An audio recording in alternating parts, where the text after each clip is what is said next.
yenyewe kwamba inasemaje. Kwa sababu idea inasema ungevumilia. Kwa hiyo nikaangalia mtu ambaye anaweza akakaa kipande kile ngoma ili ilete maana zaidi. Okay. Kwa sababu nilikuwa namfahamu anafanya vizuri, kabidi nimshirikishe kipande hicho.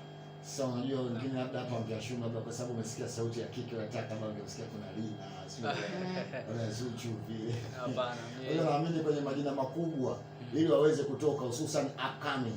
Wewe unaamini hivyo kwamba ili uweze kutoka unatakiwa kumshirikisha mtu labda mkubwa mwenye jina ili akushike uende pale? Kitu kama hicho sio deal sana. Naamini kitu kizuri ndo kinamtoa mtu. Alright. Na kwa sababu unaweza kufanya kitu na mtu mkubwa utegemea kwamba labda utafika sehemu fulani, lakini kinakuwa labda sio kitu bora. Unaona, inategemea na wewe umejipangaje. Lazima wewe mwenyewe, wewe kama wewe. Kwa kweli. Kuna mtu alimshirikisha Christian Bella. Christian Bella mkubwa na yeye ni mkubwa, lakini alichoimba yeye mtume. Kabisa. Yameenda. Naam. Hiyo ngoma lazima ipigwe, jina lake kubwa. Yaani Bella mwenyewe hata unaona interview akifanya akiongea nilikutanishwa naye. Yaani sio kwamba wanajuana. Kama nilikutanishwa. Iko hivyo. Na nimependa majibu yako. Of course, kuna wengine wanaamini ili nitoke natakiwa nimshirikishe mtu mwenye jina pengine ili anisaidie. Mimi natoaga mifano kwa watu ambao niliwahi kuwafahamu kabla hata sijawahi kuona wameshirikiana na watu. Mfano, msanii ambaye nilianza kumsikia nikiwa mbali, Bele 9. 2007 sio na 8 somo ya penzi, niko Iringa huko. Kwenye mishe tu mwanangu, kwenye zile kuna kuchoma choma CD, unajua? Ndio naisikia somo ya penzi. Ngoma mbona kali, mimi nimeielewa yani. Wewe nilimtafuta yule mwamba mpaka nilimjua. Muulize akwambie, mwenyewe kuamini kwanza akapigiwa simu. Kwanza yuko shule, kwanza mdogo alafu kiumri. Halafu anapigiwa simu na presenter yuko sio Mbeya huko. Bwana kuna show Mbeya. Haelewi yani. Kwa hiyo unaweza ukaona ni ngoma kali. Yaani mimi nafsi yangu na hata waliokuwa wanaisikia kwa mara ya kwanza walikuwa wanaielewa bila kujua aliyeimba ni nani. Hii ngoma ya nani? Najua zile mtu kama Baddest 47. Sio nikaongea nyani. Ule wimbo unawezekana umesikia mwaka gani? Mwaka ule unatoka ulikuwa mwaka gani? 2018, 19, 17. Ule wimbo mimi nimeusikia kitambo sana. Pengine hata kutoka 15, sio 10 na ngapi. Unajua kuna ngoma zina hiti huko mikoani. Alafu zikija da kufumuka zinakuwa mpya. Labda. Si umeelewa? Safi sana. Anyways, ungevumilia. Ni ngoma ambayo imezungumzia story gani huko ndani? Story ambayo ipo ndani ni maisha ya kawaida ambayo kila mtu anapitia. Yapi na kwenye mahusiano mtu anaishi na mke wake labda kuna hali fulani ngumu, kunakuwa watu wanapitia changamoto kwenye mahusiano. Kwa hiyo ungevumilia imezungumzia hali kwamba mwanaume anakuwa na kipato cha chini, alafu mwanamke anashindwa kuivumilia hiyo hali. Kwa hiyo ndo namwambia kwamba vumilia kulingana na yote ambayo tunapitia na nini, lakini vumilia. Okay. Idea ilikuwaje?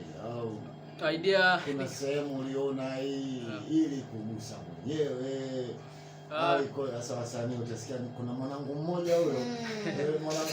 Mwanangu hii hapa kusema kwamba ni hali ambayo nilishuhudia mtaani. Kwa nani? Kwa mwanao mmoja hivi. Alikuwa ni jirani.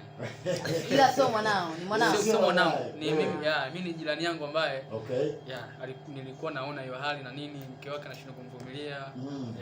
Lakini mume wake sio kwamba mpendi wala nini, lakini anapambana kweli, lakini anarudi na kidogo kulingana na hali ngumu uchumi na nini.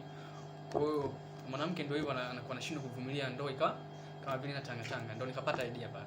Wewe mwanamke anajua kama ile idea uliandika kwa sababu ya maisha yake na mumewe. Unajikuta Marijani la ajabu wewe. Watu Marijani walikuwa na style hizi. Akisikia story mtaani huyu na shemeji yetu mezunguka anaanza naandika. Mwanaume kaona unajua mwanaume kweli penzi. Una management? Sina management. Na unaenda vipi kazi zako za muziki without management? Kuna kazi unafanya tofauti? Kazi zinafanyika. Yaani una kazi nyingine nje ya muziki ambazo ndio zinakusaidia kushoot kazi zako, kufanya kazi zako za sanaa? Management sina, ila jinsi ambavyo naweza kufanya kazi kama hivi nafanya kazi ni mimi mwenyewe tu, kwamba kujipa mipango kwamba nifanye kazi zangu zingine hizi hapa, afu mwezi fulani nilikuwa niachie ngoma yangu fulani. Yaani nakuwa na ratiba kwamba mwezi fulani lazima nifanye kitu.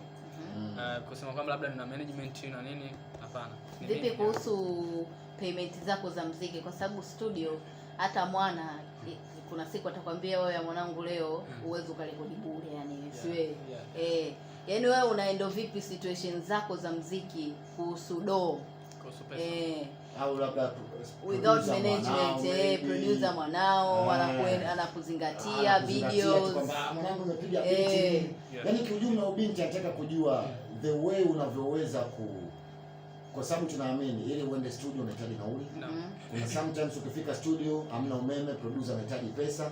Yani kwamba unawezaje kujifinance, yani ile masuala ya kifinancial.